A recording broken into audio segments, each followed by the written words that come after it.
I lost the connection. I lost the connection, unfortunately, because that's the way it works in the virtual classes. If you are entertained and you start to look the example and stuff like that, or another screen, the meeting will be gone. The meeting will be gone and they kick you out. So this recording will be in two pieces, probably. I'm recording now. Again, I think we did half hour already. Anyway, so we are here in how to become a digital marketer. Let me see if I can share. So maybe if I share again, maybe we avoid that the system kick us out. Okay, hi, because those are messages. Okay, skill needed. What is that? What that means? Different abilities or skills or capacities that are important in the area of marketing research. In the area of interactive marketing, interactive and direct marketing. Actually, in marketing research also, we will need skills, and some of those skills can be shared with interactive and direct marketing. So we have created an imaginative, highly give me a second. Give me a second.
Okay, I came back. We are here. Now, let's see if we don't lose the meeting. So, we are mentioning some aspects necessary for the interactive and direct marketing. We mentioned creative and imaginative, highly computer literate. And with those aspects we learn with the time, people oriented and people focused, also analytical and problem solving, strategic far thinking, technical and mathematically based of the world, and lateral thinking to organize and process driven people. So those aspects, some characteristics necessary. Don't be scared because as soon as you keep learning and growing, you develop all of these skills. Okay, some of you will say, but what the relationship with mathematics? Uh, some of you practice with Excel, no Excel, we use SPSS in this class. So, and also you will use tools that Excel offer to you. So that's why you will need some understanding of the mathematics. You will see a statistic, trends, percentage, and data like this. So that's why you will be exposed to that. Nothing difficult for any of you. So marketing now is about relationship also. Um, we mentioned that many times. Loyalty, lifetime value, customer management, one-to-one, responsiveness, real-time, interactivity. Direct and direct marketing are ready to take the corporate high ground as the custodians of company, customer relationship, and the generators of long-term value of the organization. So this is this part. We also mentioned the direct marketing, which is essential part of the modern marketers toolkit. Embracing points out the four cornerstones of profitable marketing and successful long-term business: targeting, interaction, where to go for more information. Also, continuity and control. Continuity, I want to stop on this because I always mention that when we are in class, the importance of perseverance, the continuity, and also consistency when you are developing, maintaining, and administrating your interactive and direct marketing campaigns. You will need plenty of consistency and being it's a every single day job like everything else, right? But some entrepreneurs and business owners, especially the medium and small business owners, get frustrated and they don't want to do marketing activities because they feel that they are wasting their resources, they are wasting their time, even monetary resources. Right now, if we invest some time in the interactive and direct marketing tools that the market has for us, we can expand our budget and have better understanding how we distribute our resources. Anyway, um, so direct marketing. So how can you learn more about direct marketing? Well, however, it's important to think about in different institutes of direct marketing. It offers a range of professional qualifications taught by practitioners and academics with a vast body of industry experience. It offers for certificate products, certificate in direct marketing, certificate in customer relationship management. Also, we are talking about the courses that teach fundamentals of the subject, diplomas and direct and indirect marketing.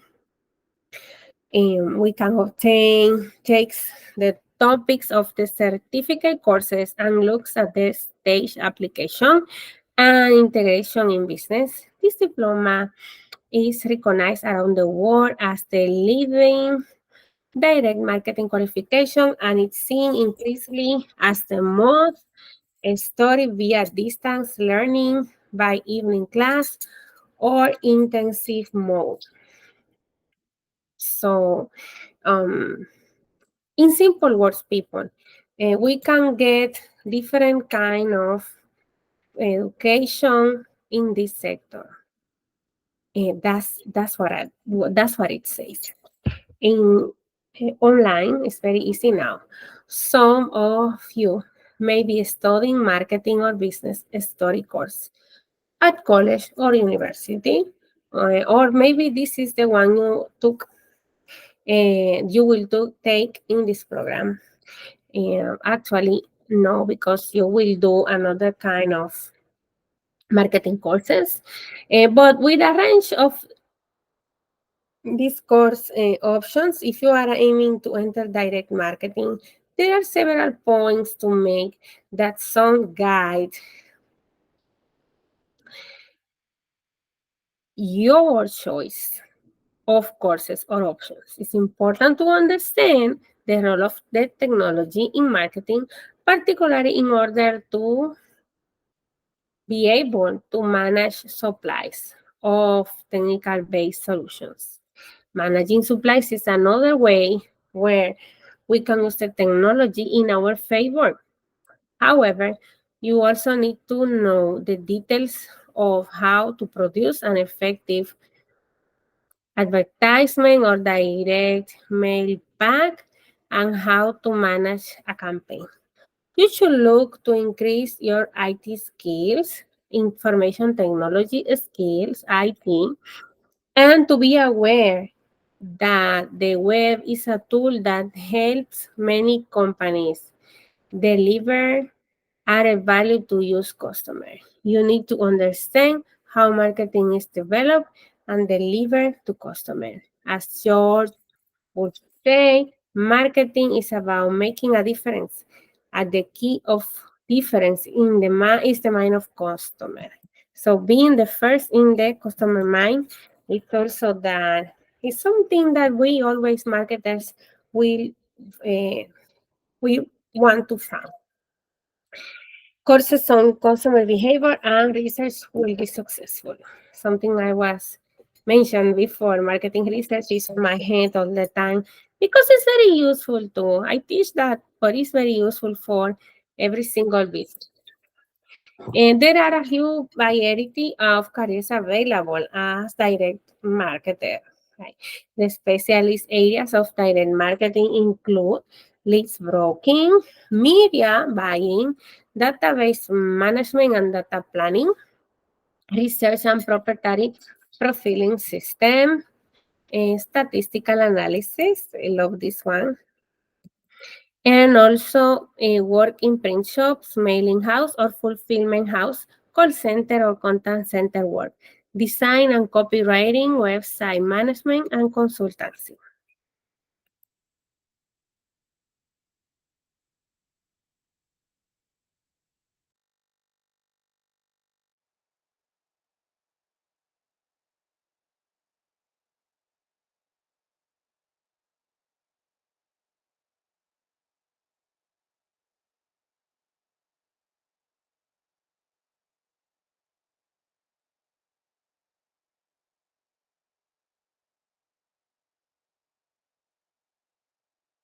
Okay, let's get you certain information here.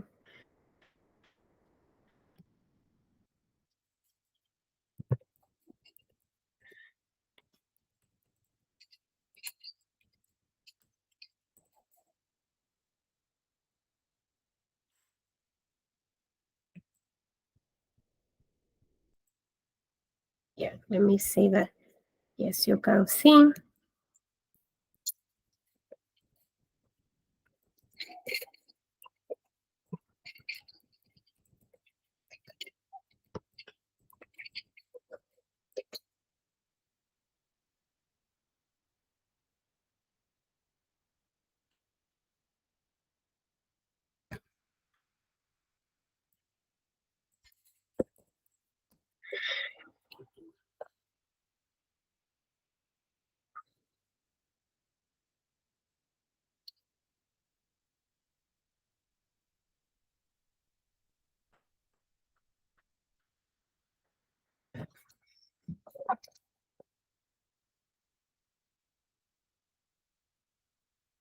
One second.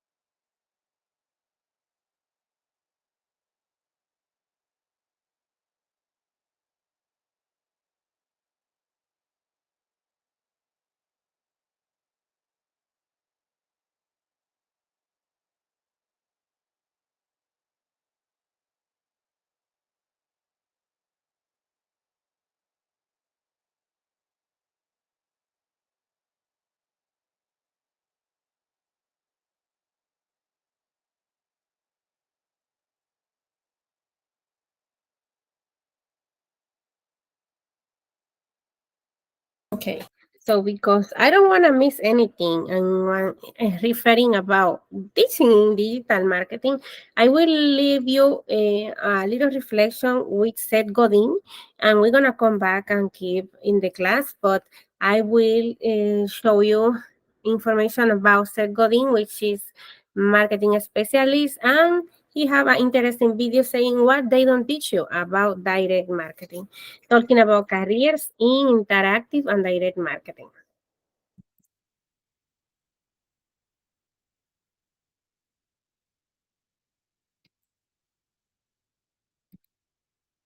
Oh, the meeting is kicking me out, probably. Yes, stay on the call.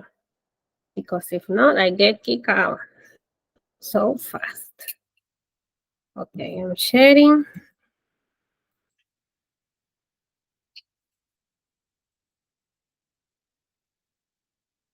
1, 2, 3. I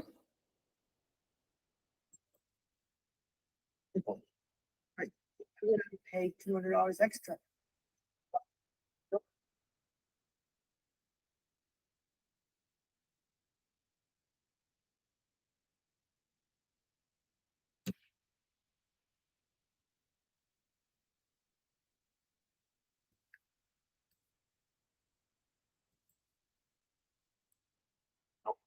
Okay, I'll bring for this particular case that we stand for this. Let's talk about the logo and a brand. Companies spend way just like people on YouTube spend way too much time on their hair. I'm told they spend way too much time on their hair. If Nike opened a hotel, we would be able to guess pretty accurately what it would be like. Hyatt came out with sneakers. Because Hyatt doesn't have a brand. They have a logo. The signs of the hotel at that price point. Now, for Marriott, Hilton, Hyatt, the hallway, room, where am I? No brand. So what it means to have a brand is you've made a promise to people. They have expectations for you. What should I expect the next time? And if that is distinct, if it's not distinct, let's admit you make a commodity. You're trying to charge just a little bit extra for peace of mind.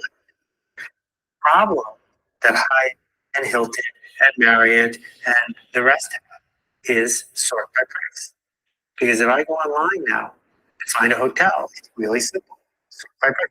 Why would I pay extra to go a block away? I don't. So what's the value of a brand? The value of a brand is how much extra am I paying above the substitute. And if I'm not paying extra, you don't have a brand. We are. Hey. It's that time again. It feels like every year we get back together and we chit chat a little. You're like Santa Claus, but with wisdom and insight. Once a year, you show up from my chimney and we have a conversation.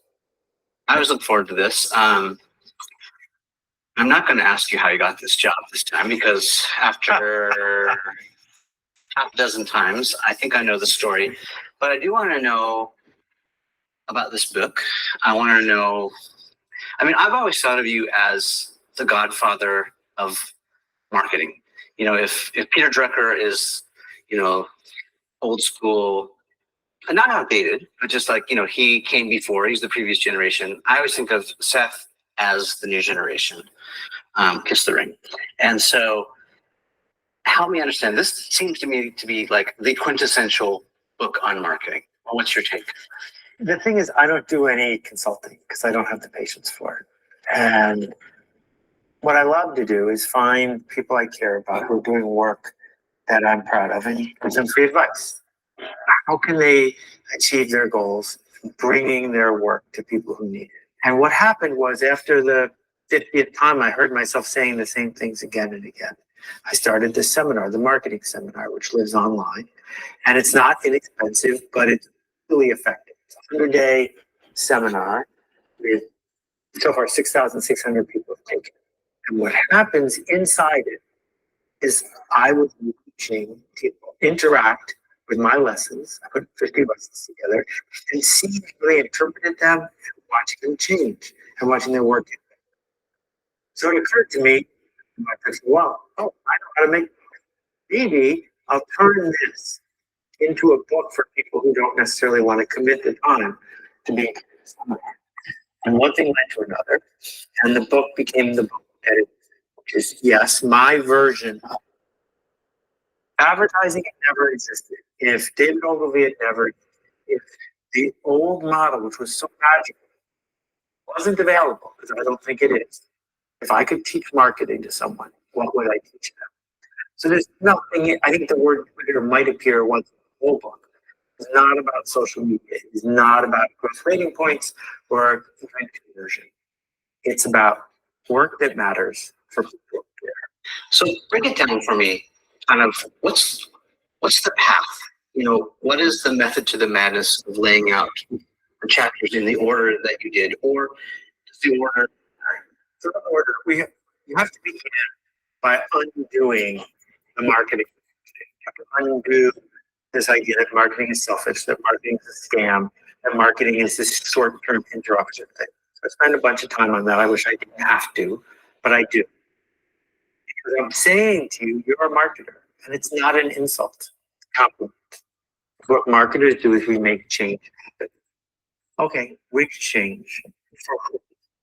So the first third of the book is what marketers do is we decide who we are seeking to change, who's it for, and what's it for. And I'm amazed at how often people don't even consider this. They think they're making average stuff for average people, and they just yell at about it enough, then their Kickstarter will hit everything. Well, yeah, every once in a while, a Kickstarter needs to do that, but almost none of them do. That the truly successful ones, or the truly successful online stores or local bakeries or trying to raise money for their charity, are specific. They're not general. So that's the first. And then I get to this idea that culture is everything. If you've got culture at your back, what you're doing is easy. If you're trying to change the culture, it's difficult. So what is culture? Culture is people like us do things like this. How do we break that into pieces? Who are the people like us? What are the things like this? Then I do a turn into something that some people think is distracting, but is in fact at the core of some of the big ideas here, which are human beings make decisions based on status. Not the status of I have a fancier car than you, that's part of it, but the status of who's launched first, and the status of who's moving up and who's not moving up, and what does that even mean? That informs culture. And then I talk about affiliation versus dominance, because I see that more and more everywhere I look. Okay, so now that we've laid that out, then we can get into some of the tactics of our new brand marketer, because they're fundamentally different things. And most people were brand marketers before the internet. Rings a bell. It says if you're a direct marketer, this is here for you. And then I come around full circle, and I end with a bit of a rant about, is the work we do evil? Are we responsible for it? And if we are responsible for it, what are we doing here with this super powerful tool? And this tool we each have is more powerful than the assembly line was in 1925. Partly because we all have it. If you have a keyboard, you can touch the culture. What will you do with the keyboard? What will you do with that camera? Because we're not victims, we're creators. And I care very much about helping people take responsibility for the change they seek to make. And if it makes you a living, that's fine. If it doesn't make you a living, that's a choice. But don't do it for making a living. Making a living because you're doing it.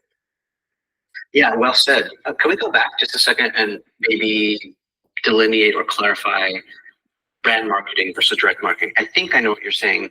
To me, if I were to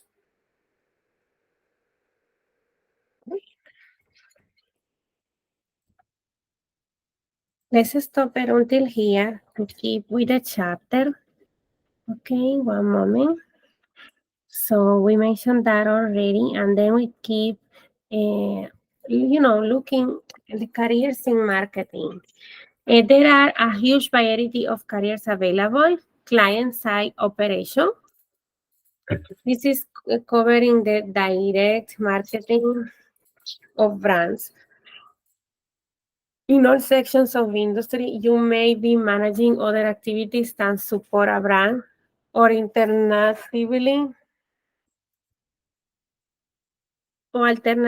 managing standalone direct marketing function.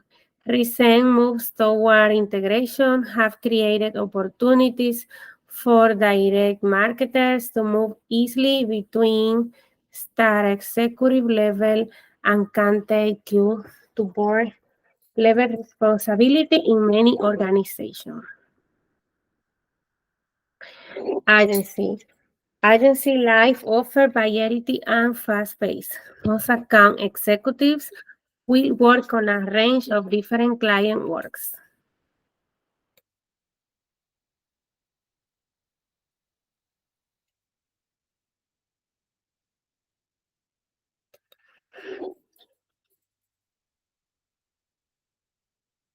The complexity of the direct marketing task means that there are many deadlines to be met and some late hours to be worked.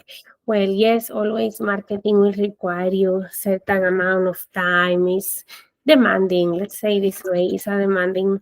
Uh, Everything has certain challenge, right? But yes, I can be fascinating and reward career. It's very fascinating and reward career. 10% agree. Entry is normally at account executive level and movement up to group account director and beyond can be very fast. Yeah, actually, that's something I start as an account executive and then I keep moving from there. So the same in my case. Because the account executive is the person that is with the customer. Let's call it customer service. Customer service. So they are dealing directly with the client, they visit the client, etc. Entry is normally at account executive. That's what it says that. Also, some agencies are prepared to take on more mature executives, especially those having strong client-specific experience. In addition to general account management, agencies also offer specialist areas of work, including planning and research, data planning, media buying, and new business generation. This is in general about creating careers and studying careers in marketing sector, especially on interactive and direct marketing, which is this class. In the activity 15, you also have the final. You can do it um, practically right away. Wait until Tuesday. And if you don't have until 19, remember it's very important not to wait more than 18 to be safe to submit every single activity that you have pending in this class. So I'm gonna keep learning with Seth Godin and you, and we keep going from there.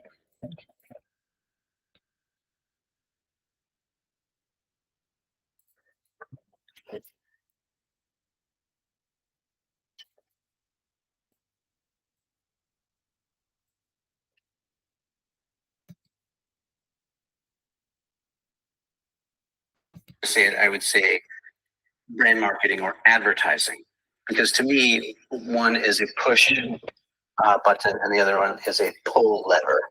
You know, brand marketing being a pull, where it's pulling people and drawing them in with attention, you know, trying to build attention and trust. While advertising is more about getting a return on the investment and getting someone to jump through a hoop. But Getting a return when you invest. That's legit, but I do it. There are direct marketing ads. It's not the advertising that differentiates it. One simple thing. You can't measure brand. You can measure direct. You must measure direct. Right. Lester Wonderman, who was a friend of mine, is a friend of mine. The elder statesman invented the term direct marketing, was on the board of Yoga Diet. Direct marketing is measured marketing.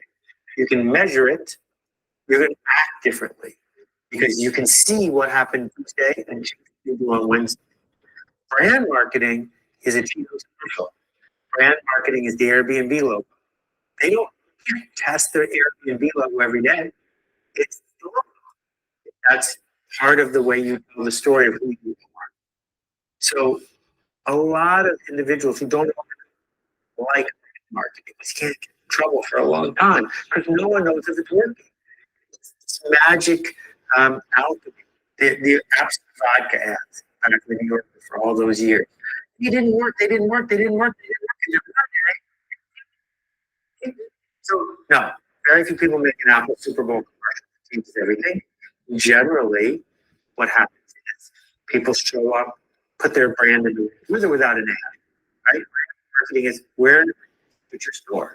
Is it on the corner or in the middle of the block? You can't measure that because you can't open two stores, one in the corner, one in the middle. Direct marketing, though, is the secret of Google and Facebook. Google gets all of its revenue, 100%, from people who are buying clicks that they measure. And the reason they make so much money is they sell the clicks for a nickel. And if they work, they tell your competitors that they can buy it for 6 cents. And so an auction takes place. So you are making a little bit of money, and Google with it because it's better than making zero. So as we switch to this world of direct marketing, we have to realize the metrics of brand marketing aren't appropriate and vice versa. What does that mean? It means if you're an individual, you're counting your Facebook likes or views, you're making a big mistake. Because you're doing direct marketing in that sense. You're measuring it. You're measuring the wrong thing. And that's going to undermine your brand. Because we all know that the best way to get a lot of clicks is like a porn site. Unless it's own devices, if it does nothing but optimize, sooner or later direct marketing races to the bottom. Because you're just trying to get a few clicks for the two people dumb enough to pay you something. And my argument is we need to race to the top. We need to use direct marketing when we should, and brand marketing the rest of the time. Yeah, I think it's a really good point. When back to school timing hits and I hear those ads start pinging, hey, you can get jeans that are usually $40 or $5 just for this time. I'm being hit with direct marketing. And that's ringing my bell. The trouble with direct marketing or advertising like that is, it can be expensive. And sometimes it misses the mark. And we're being trained to ignore it. Oh, yeah. Yeah, I mean, Lily and Vernon, you've heard of that Land's End. Because every time they spent 50 cents on stimulus, they made $1.50 in profit. So they did it to infinity. And that's the direct marketer's dream. Get it right, turn the dial. But when we think about the marketing that makes it feel better, it might have a little direct marketing piece to it. Mostly, it's a brand marketing exercise. It also kind of reminds me of the tortoise and the hare, right? Yeah. Brand marketing is the tortoise's race. The hare's is direct marketing or advertising. That's right. It can be quick, and you could spend $5 million on a Super Bowl ad and reach everyone in one day. But how long do we remember that, or how does it resonate, and what's the risk?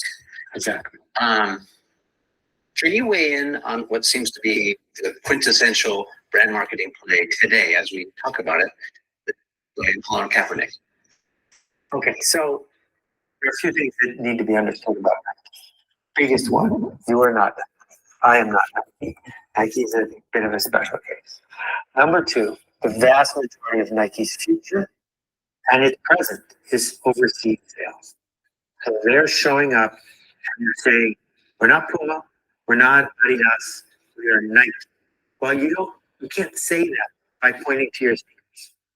Because in a blind taste test, the sneakers are all the same. Right? Unless you're an elite athlete, it's about something else. Well, Colin Kaepernick is he's a symbol. He stands for something. And the other sneaker companies have been afraid to stand for what Colin Kaepernick stands for. So, is it risky feeling to go into a divisive area of politics? And I don't think it should be divisive, but has become divisive. Of course, it feels risky. But brilliant. It's brilliant because Nike is playing a number of ways that they can stand for something. Anything is very small. And here, with just 2 words, they were saying, we stand for something. When you talk about Nike, you are talking about standing for something. Right? And the stock market has reflected that. The market share has reflected that.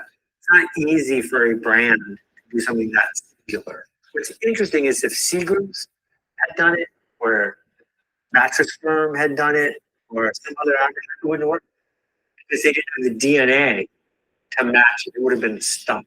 This wasn't a stunt. The people who knew Nike said, of course, it was very natural for them to do that. Yeah, you're right. They've been seeding the market from the beginning, from youth sports all the way on up. And they've also been, the disruptor, if you want to use that buzzy word, in their industry, trying to do stuff differently and shake up. Yeah, when you and I were kids, sneakers cost $1, right? So as a citizen, I am thrilled that they've given this brave individual a platform to speak his mind. As a marketer, a brand marketer, I look at that and say, this is what the people at Nike truly believe. And this is where they're going, and it's a nonsense product on their part. I have to applaud it because the kind of person that is decrying this psychographically isn't their core audience. It's not what they look like, how old they are, their income. It's what they believe. And they tend to not be an early adopter of fashion, that person. Well, Nike is selling to the early adopter of fashion. By the time their shoes are at Payless, they're not making any money at that end of the curve. They make money at the front of the curve. In the front of the curve, the early adopters, they're people who are playing with new ideas in the culture. They're not people who are trying to preserve old ideas. Let's talk about what could go wrong or could have gone wrong. And maybe if we try this on another brand, what can other brands learn from this particular case study? We stand for this. People like us do stuff like this. So let's talk about the difference in the logo, right? Because companies spend way too much time on their logo. Just like people on YouTube spend way too much time on their hair. I'm told they spend way too much time on their hair.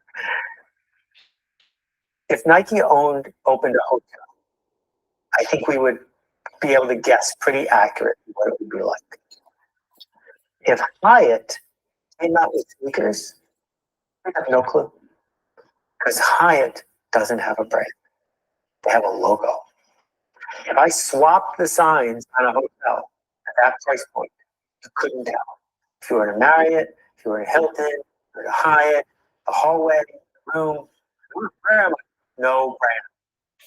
And what it means to have a brand is we made a promise to people. We have expectations. The store here. What should I expect the next time? And if that is distinct, earn something. If it's not distinct, let's admit you make a commodity. And you're trying to charge just a little bit extra for peace of mind. The problem that Hyatt and Hilton and Marriott and the rest is sort by price. Because if I go online now, find a hotel, it's really simple. Sort by price. Why would I pay $200 extra? Walk away. I don't. But what's the value of a brand? The value of a brand is how much extra am I paying above the subsidy? And if I'm not paying extra, you don't have a brand. So when we think about what to do to move forward, the most important thing is to not worry about your slogan, your spokesperson, the wrapping. It's to about the substance. Work that matters for people who care. Find the people who care, the smallest viable group you can live with, and figure out how to give them work that matters. So if we compare, if we're still on the hotel thing, there are hotels, these new chains of mini boutique hotels, that charge double what a Hyatt might charge for less. But it's only less by the Hyatt. It's way more by the measure of someone who cares about what the people in the lobby look like, who cares about how hip it feels to walk into the bar. They're invested not in, oh, you get a room with 3 power outlets. They're investing in throwing a party in a place where you also can sleep while you're on the road. Those hotels have a brand. And those hotels are some that some people pay extra for, but almost no one in the scheme. Yeah, can we talk a little bit about demographic versus psychographic? Yeah, I love that. Okay, so there only used to be demographics.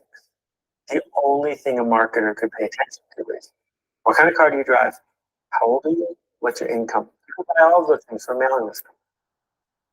But once the internet showed up, particularly Google, mostly Facebook, we could say, this is for people who like that. This is for people who dream of that. This is for people who believe this. Those are psychographics. It doesn't matter what your skin color is. It doesn't matter what your income is. It's what's your narrative inside. Going forward, the old school marketer still talks about demographics. They're wasting their time. What we need to understand is in every zip code, there are people of almost every psychographic perception. And what we have to do as brand marketers is say it's for you and it's not for you. And I didn't separate you because of who your parents were. I separated you because of what you believe and what you dream of. And if you want to switch what you dream and what you believe of, it might be for you. So like I walked by the Supreme store. I said, people are idiots. Good. Because it's not for me. It's for them. Perfect. I like that. I like that a lot. So, search engines and social media websites are collecting data on us, whether we know it or not, whether we like it or not. But if I'm a marketer and I'm trying to build a brand, then how do I find out who my audience is? Because I think sometimes we think it's one audience. Exactly. We might be completely missing the mark. Exactly. Okay, so let's start with the data thing. Every time I go to Amazon, they rearrange the whole store. And every time I go to a regular bookstore, I am frustrated because they don't. Like, what are the cat books? I don't like cats. Every time I'm coming to take all the cat books out of the store. They don't do that for Amazon. So when this is done properly, people are happy it's being done because it's being done for them, not to them.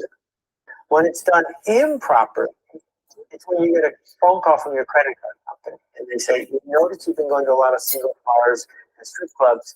There's a coupon for free venereal disease testing." I don't want that phone call. You didn't ask for that engagement, right? So it's not about privacy. It's about being surprised. Okay. So now we go to serve some.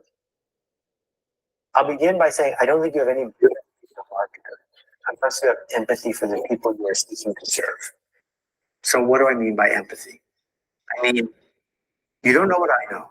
You don't believe what I believe. Here, I made this. Might be for you.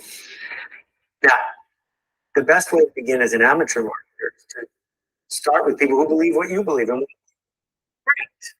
You know who those people are? Can you imagine that? Start there. You will find some people in that segment because you made it for you, right? So if you love to serve and to be on social media, then inventing the hero camera, probably a good idea because you need like to be. But Sony should have invented the hero camera because it wasn't a professional marketer on the scene who said, "I don't surf. I want to be on social media, but I could imagine what that would be like." And so we begin with that. We begin by asserting what a group who believes a thing might want to do. How do you do that? Well, you can learn a lot by noticing. You can learn a lot by saying, why is there a at Supreme School? Why are people buying Pokeballs? Like, why are people doing this? Why are people doing that? And those people who do that, they're also doing this, which has nothing to do with that, but they're all doing it. Is it because they're all doing it or because it's something those things have in common, a feeling? And so what our job is as marketers is to suss out that feeling, make an assertion, and then present it to those people. Not spend a lot of time in focus groups because people don't know what they want. They just know what they dream. So is your recommendation then, let's say I'm the GM, right? And I'm looking to create this product or service. Would you recommend then seeking out someone who has expertise in that area and bringing them on the team as like a consultant or full-time hire? Or should we all just eat, drink, and breathe that subculture, for the next year and figure it out?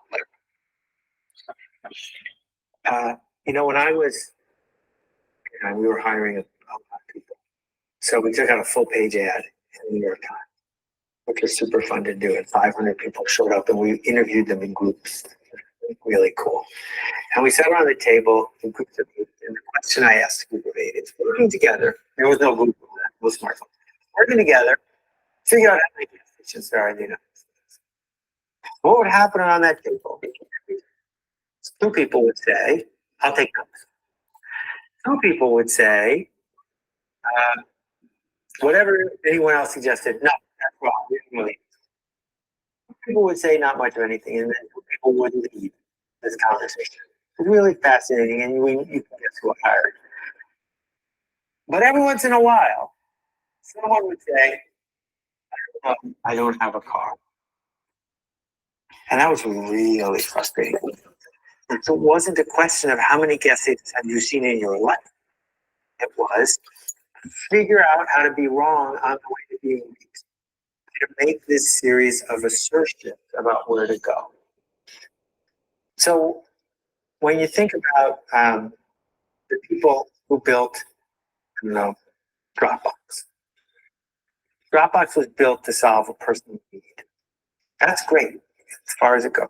If you want to be a professional marketer, you got to do it again for somebody else's need. And the way you do that is by gaining the empathy. Imagine what it is to be in their shoes. You don't have to be a woman to make pantyhose. You just have to be empathic. Let's shift gears and talk a little bit about mission-driven companies. I mean, it's been a slow burn since Tom's Shoes and Warby Parker, and these are some of the standout kind of cliche case studies we talk about all the time. But mission-driven or purpose-driven, or maybe what you're saying that matters, maybe they're one and the same. How do we get there? And if we're not thinking about this, should we? And if we should, then how should we reframe or reconfigure what we've already got going? Well, I think the words matter. I've known you for almost 10 years now. You are running a mission-driven organization. I know what your mission is, and you have kept your mission through thick and thin. That doesn't mean you are giving shoes to Rwanda. It means you seek to make change. You are changing people who do work with leverage. You can visualize who those people are. And the people who aren't those people, you're not trying to change. You have a mission. The medium could change. You would stop using video and switch to podcasting, but your mission would be consistent. And so I begin there, which is too often we get hung up by reverse engineering our mission. We say, I'm making money doing X. So phrase, let me keep doing X. That's not what you or I are talking about. When I think about someone like Blake at Tom's Shoes, Blake wanted to have a business anyway, but also cared very much for the footprint he was leaving behind, unintended, with Tom's. And so then, yes, they can make coffee, and they can make sunglasses, and they can make the other things that they've tried to make, because it's not about shoes. It's how do I get an early adopter fashion these? Well, it's a story she can tell her friends. Be able to buy a product that's going to have a better positive impact on the world than the one she's currently buying. That's the mission. Back to psychographic. Exactly. And, so Warby Parker, if you don't make a big deal of the fact that every time you buy a pair of glasses, they get one way. That's not why they want you to buy a pair of glasses. What they've said is for the kind of person who has they have a bank account, right? More desire to impress than they have cash. How do we use the delta between what Luxottica would charge for these glasses, what we would charge for these glasses, create convenience and a vibe of fitting in? Because it's interesting. A couple of things I can say about Warby. Before Warby opened retail stores, they didn't know A, what a retail store was worth, and B, where to put it. What they did was they bought a school bus, and they outfitted the school bus like a store. And then they would go on social media and say the store will be here. And they would park the bus in different places. And any place the bus did well, that's what they knew the store would do well. Like a food truck. Right. But it was brilliant because it wasn't a food truck. It was intended to be a test of the store direct marketing thinking. They're a direct marketing company. The other thing that's interesting is The cost for Warby to have 10 times as many glasses as they have would be zero. To have every, if they don't sell these, I'm glad because I'm feeling, but they sell these. Why don't? Because Warby's saying people like us wear glasses like these. You don't have that many choices, and so you can't screw up. There's only 20 or 30 looks to look to choose from. That's exactly how many the slightly insecure fashion forward glasses shopper wants to look at. And Warby's bet is that they can sell that person a new pair of glasses every 3 to 6 months. Whereas if it was Luxottica, you can't afford. Right? So again, the psychographic is big. Warby isn't busy running ads of people in foreign lands who don't have glasses. That's not their story. That's not the story that resonates with the people they seek to serve.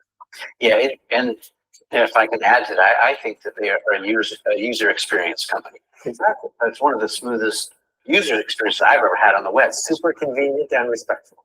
Yeah, and it's quick, and they have a Zappos, Amazon-like, customer service return policy. There's lots of things going for them. That's awesome. How about the white space? I like to talk about the white space. Things that we're missing in marketing. What are marketers missing? I mean, if you're a career marketer, you've done it all. And I've been on the client side. I worked for a big company. We had a big P&L, and I did everything, and TV and billboards, and I took over the internet and spent gobs of money. But what don't I know about right now that I'm missing? Well, I think the two biggest things are connected. Number one, the factory isn't worth much anymore. It used to be worth everything. So you got to defend the factory. You got to say, this is what we know how to make, or this is what we sell. But now, everything's a click away, so you can sell anything you want. So don't come at this as, customer's wrong, I have this full stuff, this is what I have to sell. How can I solve this person's problem? How can I market with them instead of at them? And the second thing is, attention used to be cheap. Like, think about it. The phrase CPM. M doesn't stand for million, it stands for thousand. I'm not sure why. It costs per thousand. We're buying people's lives 1,000 at a time. Pocket change. And since it's so cheap, what the hell? Put a talking bear up, do this, put up this, crazy Eddie, whatever. It's cheap. We'll just try something else tomorrow. And now it's not. Like all of a sudden, now it's not. Now it's really expensive. 1,000 true fans, 10,000 true fans, it's enough to build a whole company. 100,000 true fans, you're a whole 100,000, that's it. So mindset of, I don't have to show up arrogantly say I insist. I just listen and assert. And one is not the goal. Not have to be the goal. Someone. How has that helped you with your marketing channels? You've got these products or services, whether it's the multi-MBA or the seminars that we're calling it. Yes. Or your podcast, Akimbo, or your ongoing blog, or new books. So I got super lucky because I decided I didn't want more. I'm looking over your shoulder, and Tom Peters right over your shoulder. And I talked to Tom. He was my hero. I actually met him in 1983 when I was 23 years old. And I was on stage. He was coming on after we were doing our tech check. I was holding my 3-year-old because he had come down with me for the weekend. And at the time, Tom was doing between 90 and 105 speeches a year. I have a picture of him sleeping on a park bench in Siberia, the Siberian airport. I said, Tom, how did you, what? And he said, I used to be able to do great Peters and I can't do anymore. He said, I have no choice. This is what I do. So it's like a show. It's like what he does. And I looked at that and I said, I don't want what Tom's got. I don't want the biggest blog. I don't want to have the #1 best-selling book. I am not interested in whatever I would have to do to get more. I'm happy with enough. Do it for the people who want me to do it with them. Because I made that decision, they'll stumble on this idea of the smallest viable audience. So The Alt MBA, which is one successful program of the time, has had 3,000 graduates. That's awesome, 3,000. So yes, it's many times bigger than Stanford Business School. But no, it's not 300,000. Fine. The marketing seminar, my blog is read by, I guess, like 1 million people. 6,000 taking the marketing seminar. Could I have boosted it to 60,000? Of course I could. But that wouldn't be me. And so my posture has been, don't level up on stats, don't level up on spend, put all of it into better. Because if you can make better and afford to make better for true fans, maybe they'll tell their friends. And maybe you can do this work. And doing this work is my privilege. And so I'm totally fine if it's not for you. Great. Please don't come. There's no squeeze level. Price for 12 hours. Why? Go on. Well, and that's how you've built your brand. So I guess the follow-up question to that is, how can we use, what should be our guiding principles? You know, is it our personal value system? Is it quality of life? What can we compass to know how to build our brand? Because you said you got lucky and become that. It seems like it was pretty calculated and very strategic that you went and gone down this path. And I'm sure there's been some twists and turns and whatnot, but how can then the rest of us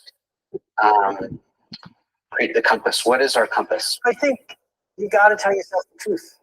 And it's so, like authors, so many authors have been to see me. I love authors. So what's your goal? I want to make change happen. So do you care about being in the New York Times bestseller list? Well, yeah, I need to, because then they'll help me make change happen. Really? Really? I could tell you how to be on the New York Times bestseller list. You have to trade this and this for it. And many of them do. Because they're not actually keeping track of what got them started. They're using other people's metrics to do their work. And that's as bad as having a boss. It's worse. Because now you're in this cycle. So we know how to double your effort. We know how to make sure there's more of this or more of that. And you justify it by saying, well, I have to make my editor happy. This, and no, don't. What you need to do is get clear about who's it for and what's it for. And if you are clear, like Howard Schultz was clear, he said, I need America to drink better coffee. Well, if that's your mission, then yes, you need 19,000 Starbucks. Yes, you need to serve things throughout the day and the night. Yes, you're okay with stale croissant because you can't figure out how to get the supply chain right. That's all comes with, I want all of America to drink better. But on the other hand, there's a guy who's got 4 coffee shops in New York City. And he says, I want to make better coffee, period, for people who want it. He works with people he cares about. His cash flow is positive. He does the craft he wants to do. And it's not someone else's agenda because he's not a public company and doesn't want to be. So both are available, but consistent. And the mistake that happens is someone has 4 little coffee shops. They say that that's what they want to do, but then they keep compromising. But they have 18 coffee shops that are now pretty sucky. I don't know why you did that. Well, zooming out then, I mean, it sounds like, and I love this idea of business being so personal. It sounds like to be the quintessential brand marketer, it really has to start right here. It has to start with us. We have to be clear about what we really want. So Phil Knight is saying, we want to be the company, the brand that stands up for people, that is on the right side of history, that does the right thing. And I'm sure he knows profits. I'm sure he did some math. I'm sure it's not all altruistic, but those are the types of value-based decisions we're making, right? The quality of life, how much time we want to spend at home versus traveling 100 days out of the year. Well, whatever job you do, marketer, or accountant, I hope at some point you said, what's in here? I don't think we need to be altruistic, but I think we need to be altruistic, meaning we are true to some people. For some people, they can't believe how great this thing they made is. For some people, they would cross the street and get it. And if I go down the list of modern brands, that is true for all of them. So Procter & Gamble, Unilever brands, not so much. If they own shelf space and they own acres of TV, TV's getting too expensive. They could probably hold on to the shelf space for a while to come. But it's not most of us. Most of us are not sitting there saying crystal light, crystal light, crystal light. There aren't that many people who bound up in the story of crystal light. But if you want to build an important new brand, if you want to grow the brand you've got, use the old technique because we know it doesn't work anymore. And so what can you do to make a bigger impact? You can be sumptuous, you can be obsessed with some people and make them so happy to hear from you that they open your email, that they call you on the phone, that they wait in line to see you at the booth, that they tell their friends and tell their friends and tell their friends. That begins with someone caring enough to have the grit to say we're going to make good stuff. So how is it being back in sort of traditional publishing, back to sort of blocking and tackling, making books like you've done in the past? Yeah, so of course I'm a hypocrite. I have repeatedly said, I've repeatedly said the publishing industry is so crippled by shit that I have to respect the people in it, but lightly define. But here I am back with my friends at Peter. The first reason is because as this seminar developed, I realized I needed a book. I know how to publish my own books, but when I thought about the mechanics of it, I realized I needed a team of people who would do it justice. And these were the best people. But I couldn't help myself. So the other thing that we did, which we haven't announced, which we're going to talk about after the book comes out, is I actually made 19 extra covers for the book. Okay. And here's a couple of them. I can't show them for you in too much detail because it's sort of a secret. But what we're going to do, my creative director and I did them all ourselves. All 18 of these covers. So this is like an alternate cover, like on a magazine, like Right. Sports Illustrated does. Exactly. Several different athletes. Right. Same magazine, different cover. So what's going to happen is you can buy an 8-pack of the book from the 800 COB who I'm working with. You're going to put in the 8-pack 8 of these covers. You don't know which one you're going to get, collector trader kind of thing. Plus like $800 or $1,000 worth of free slots or discounted slots in the videos from the seminar. So you get all this juicy stuff for the cost of the 8 books. And I got to tell you, after the books were done, there's lead times in publishing. And now you have all this energy, but the book's done. So it was months of work to make the envelope and the custom covers and the flip side of the posters. And I loved it. It was just such joy. I only make 2,000 books. And I knew that only 2,000 people would have it. But that made it even better. Okay, we had to roll up our sleeves and to celebrate this other thing we're doing. So we didn't announce it in advance because we don't want to wait for it. But it's going to come out right after the book launches. That's so cool. You are the master of creating scarcity. You love this idea, right? Yeah, I love it because it creates value. Yeah, it does. Limited time, or I'm only making 10 of these, or yeah, it does. Right. So part of it is what we know is before anyone says yes, they get like this in any field. You have to, as a marketer, willingly dance with it because you're creating it, right? And then on top of it, scarcity creates. But what it does for me as the creator is it lets me up from infinity. And infinity has never been my friend. Because if you are making YouTube videos and you get 1 million, why didn't I get 2 million? Why didn't I get 4 million? And what I get satisfaction out of is, sorry, sold out. Because now I know I couldn't have gotten any more because I don't have any more. It makes me emotionally more connected to work and having to say, this is for everyone and I need 6 billion. Somehow that makes a lot of sense. Can I get a little bit personal too and just ask you, I know you always say when I ask you, so what's next? Next is what I'm working on right now. This is what I'm most interested in. I've been there and I've done that. That's fine. But like at some point, share a little bit of the sense with us. Like, we're out here sort of, upstate, up the tracks. Halfway to Sing Sing prison. Yeah. is the goal to like retire in Italy at some point, or like you're gonna have this, chef part two, and you're gonna be some gourmet chef or create a chocolate factory? Like, what are some of the dreams and aspirations that you've got? I wanted to be an aspiration mother a long time ago. So if I wanted to live in Italy, I could live in Italy. The internet makes it even easier. I almost started a chocolate company. I was 4 days away from it. And I tasted Rogue chocolate. I met Sean Ascanelli. I said, I can't make chocolate better than Rogue, and I can't be a better person than Sean. So all it would be is a marketing project. I'm already doing marketing projects. Let these guys sell chocolate. Every once in a while, I play with the idea of starting a software company or something like that, because I see the niches in the market. But more and more, I'll just call somebody up, some CEO of a public company, and say, you should go do this. So I don't have to. I had that conversation today. I hope that works. But the essence of it is this.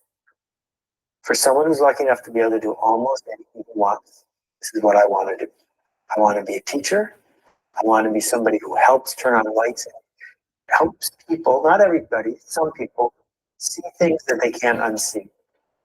And it's always in the service. How do I make this place I'd rather live with my kids than it was yesterday?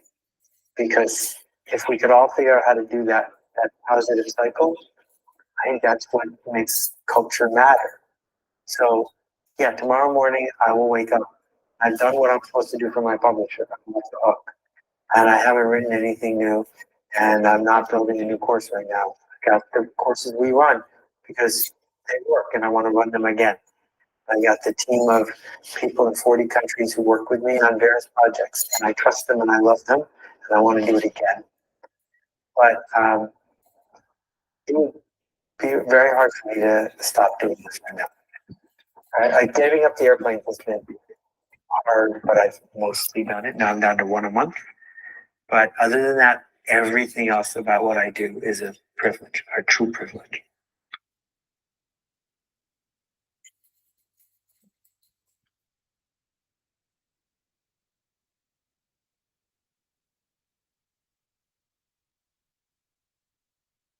I think AI is the biggest change in our world since the end of.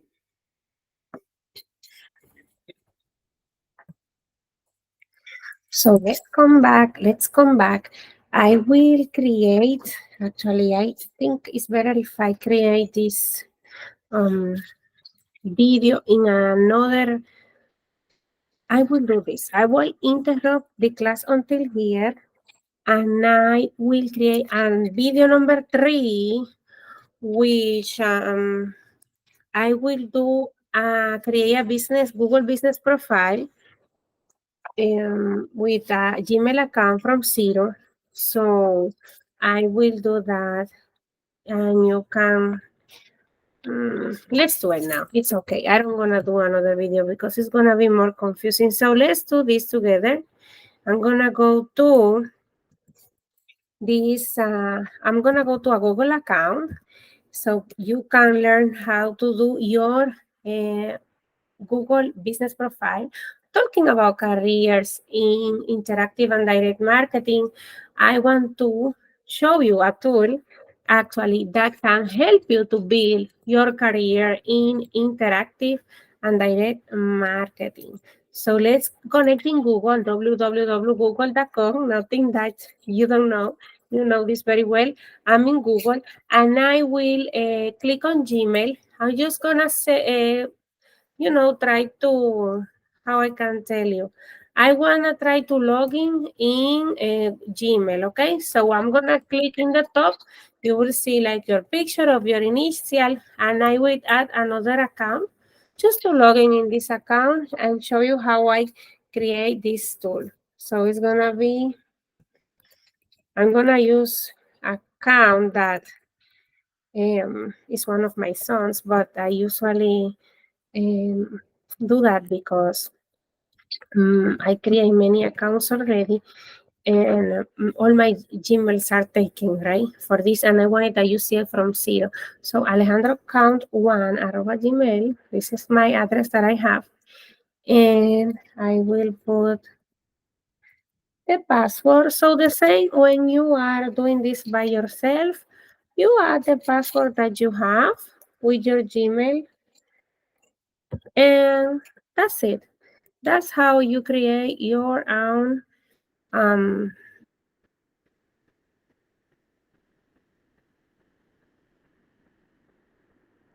gonna create a profile with this. Okay, so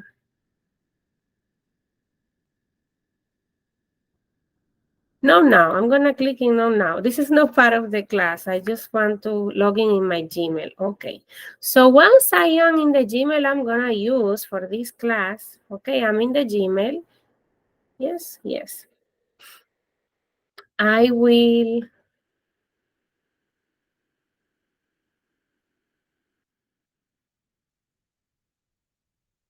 go to the dots in the top and I will click, actually it's not activated.